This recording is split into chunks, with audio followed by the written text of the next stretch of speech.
Trying to get you guys moving so you guys can get out of here because I'm fried right now. Yeah. Have you slept much? What's that? Have you slept much the last 3 days? Not a lot, but it's just kind of par for the course. Just a lot of thinking for 3 days. Go ahead, though. Like a heavy lean toward defense. Was that intentional or just kind of how the draft? It's kind of the way it went. It wasn't intentional, but it's just kind of the way it went. I know in the fourth round, the one thing we're talking about, like whoever we're taking here, let's get some speed, no matter what position it is. We're lucky enough to get the corner who's got some big time speed and some length and size and really good athlete. So, but yeah, it's kind of the way it worked out the third day. You picked up 3 guys this weekend, Tom, who got major national awards: Thorpe, Remington, and the Mackey. But you also got a group of guys that all kind of share a mentality, a dogged football attitude. I'm just curious about how valuable was that in picking guys that fit that mentality? Yeah, the awards not so much, but the mentality, yes, because look at our head coach and what he's looking for and his mentality. So we need guys that can match that and fit that culture, and we feel like most of these guys have that. And I bet even some of the phone calls when you guys talk to the players, you could probably feel that already, and you haven't even seen them yet. So, our guys feel the same thing. Our scouts are on the road. They not only have to look at the football player between the white lines, but everything else about the person that goes into it. And most of these guys fit those traits. Talking to Dylan Laube, I asked him about what he takes pride in his game, and he really emphasized the pride he takes in special teams. Smart kid. Yeah, I mean, was that a big thing for you in those last few picks? Was the special teams? Very big. Those guys, in order to make the team, you're going to have to contribute on special teams first, and then start developing at your position. So he fits that, and as a running back, as a receiving running back, he does kick returns, done punt returns. He'll be able to cover kicks, and he's a smart kid. He knows, hey, this is how I have to make the team. I'm going to have to do a lot of dirty work and on special teams, but also he does some returns, which is big. And especially with us trying to maneuver this new kickoff rule, we don't know exactly what it's going to look like. So as a kickoff returner, we're looking at some different styles of runners, whether it's a running back style or receiver style. See what body types work best, but the fact that he can do some kickoff returns was a pretty big part of us drafting him late. No, you're not the type to force the issue. You're going to let the board, unfold the way it unfolds. But I was just curious, was there any thought about a quarterback, in these last 2? On the third day, no, really not in the second day either. First day, yes, but not after that. Is that just where the evaluation kind of? Yeah, I mean, if we felt there was a quarterback out there that was better than what we had or could potentially be better, certainly would have done something about it, but just that didn't line up. You didn't make many draft day trades in the Chargers. You didn't make any this week. Is that more of a philosophy thing, or is that kind of the way things fall? Yeah, not necessarily. I mean, if you were in there, second round, we were trying to go up pretty hard. Even the fourth round, we came back in, we were trying to go up. Yeah, there's a little bit of philosophy behind it that I wouldn't want to get into here. Maybe down the road I will, but it's certainly not a philosophy of, hey, we're not trading up or down. That's not it at all.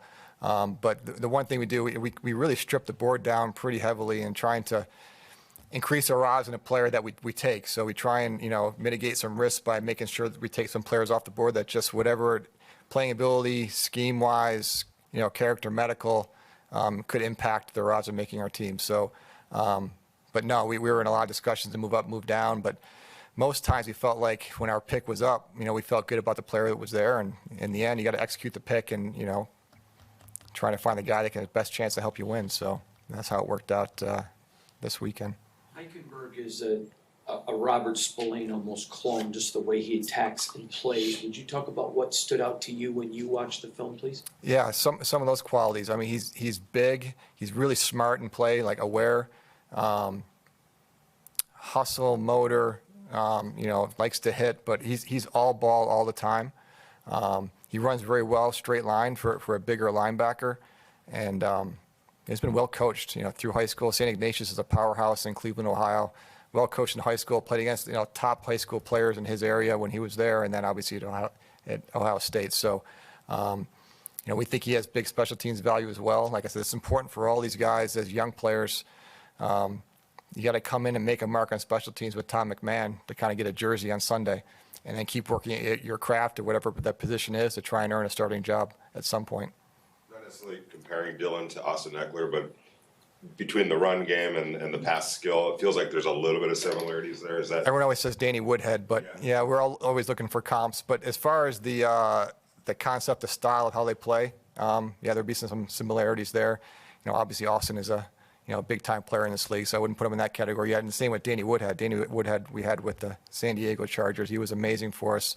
But as far as a running back with receiving skills, and Dylan ran 4.49, so he has some good speed. But it can do a lot of different things as a football player, which those two guys had to do. With Austin Eckler, when we first brought him in, we signed him after the draft. Obviously didn't know he was going to turn into what he turned into. We would have drafted him much higher. But when we brought him in, he was an outstanding gunner for us and covering kicks.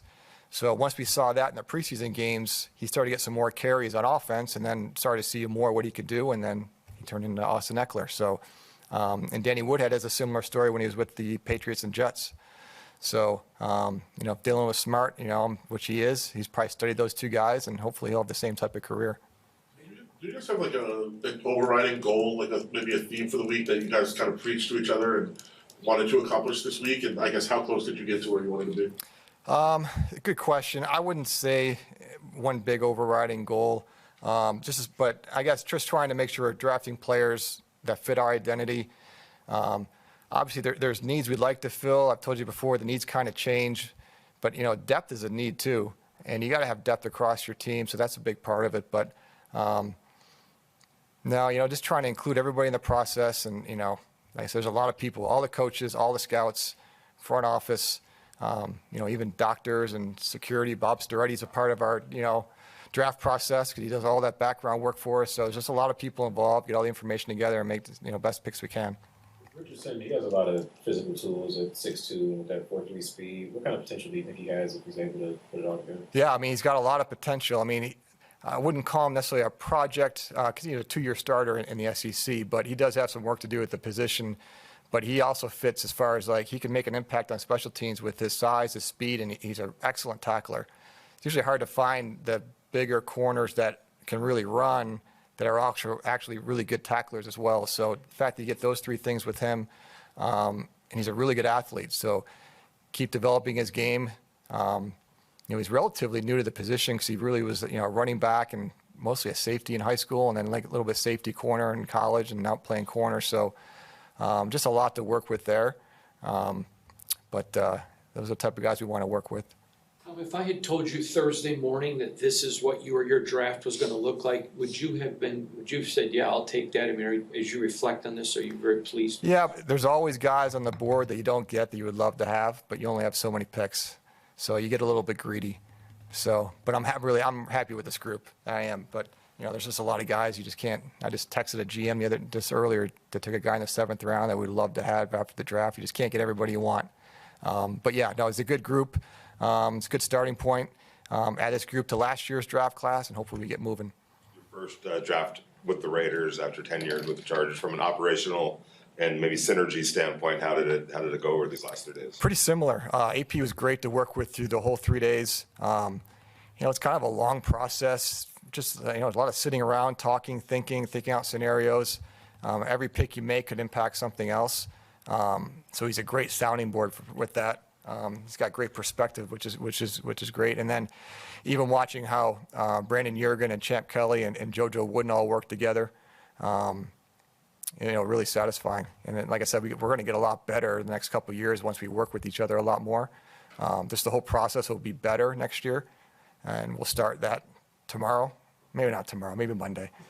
But yeah, all in all, I was pretty impressed with everybody. I know you took a best player available approach, but do you also target certain groups? Like, you go and say, I want to hit these position groups before the draft starts, and do you look back and say, I did or I didn't do that? Or yeah, so what I'll do sometimes, I'll late in the process, I'll look at the board and just say, first round wise, this is kind of where the players are. Because it's not like in the first round you got every position group we'd have a player to take. Maybe a position group is a little bit weak one year. So I'll look up there and basically say, hey, the first round we're looking at these 3 or 4 positions more than likely. how does that line up with our short-term needs and long-term needs? I'll do that the first 3 rounds. After that, you really can't do that. But yeah, I'll kind of eye it up, and then we'll do some different things. That if we take a certain position in the first round, how will that affect second and third? Yeah, that's kind of how it rolls. I could talk about it more, but I'm too tired. I'm sorry. You talked a lot about finding the right characteristics for this team, and wondering if in the players that you did draft, if you saw one common kind of characteristic that they all have that they can really bring to this team. I want to give you a good answer, but I can't really think of anything. That's because we're always looking for the same thing with all these guys as far as the work ethic, the preparation, and the drive and the desire to be great players. So, they all have to have that, whether it's Brock Bowers all the way down to MJ Devonshire in the 7th round. So just trying to find players that fit the identity of the Raiders, how we play, and fit the identity of our head coach. So that was the goal. We'll do 2 more, Adam, and then Paul. I think going in, a lot of people on the outside said that you guys needed to address right tackle situation. I know you got DJ, but where do you guys stand out there in Munford right now? Because it seems like a lot of people forgot that he existed, but he's obviously developed pretty well. I have not forgotten. No, it's funny because last week I haven't had a lot of time to even, because the players right now, it's phase 1, so they're lifting and they're conditioning. There's not a lot of football work. But I walked out there this week, and Thayer was doing some straight ahead sprinting, like kind of some lead ups and some sprints. And you can see how athletic he is for a big man, like what a smooth athlete he is. And I love the fact that he got some good snaps under his belt last year. So no, we're really excited about where he can go as a player. We need to be 8 to 9 deep on that offensive line. And I think he can be a big part of that from what I've seen, on tape last year. And then just a little bit of watching him, you don't see big guys who can really move like that. So it's pretty exciting. Tom, as I guess draining physically and mentally draining as it can be this whole weekend with the draft, how then, on the flip side, is rewarding is it to make those calls and hear the voices and the emotions on the other side of the phone? Yeah, there were some pretty good ones today. Dylan Lobby, Trey Taylor. Trey Taylor was just so thankful. MJ at the end. So it's pretty neat. It's funny because when we do it, like with me, when I'm making the call, and I hate to say it, but my mind's already thinking to the next one. Because you're just kind of in this mode of just kind of keep working, and you kind of forget the kid on the other end of the phone is getting this phone call that's changing his life. Gets a chance to be a professional football player. He knows what city he's going to go to, and it's the Raiders. What's better than that to get a call from the Las Vegas Raiders? So, especially these kids today, there was a lot of emotions on the phone. But these are life-changing journeys for these guys to be here. So. But yeah, sometimes I hate to say it, we do this every year, and it's part of our job. We kind of lose track of that, but it was kind of cool to hear that from the guys today. Thank you, everyone. All right, thanks. Good to go, right? Yes, yep. Air Force kids are good to go. Yep.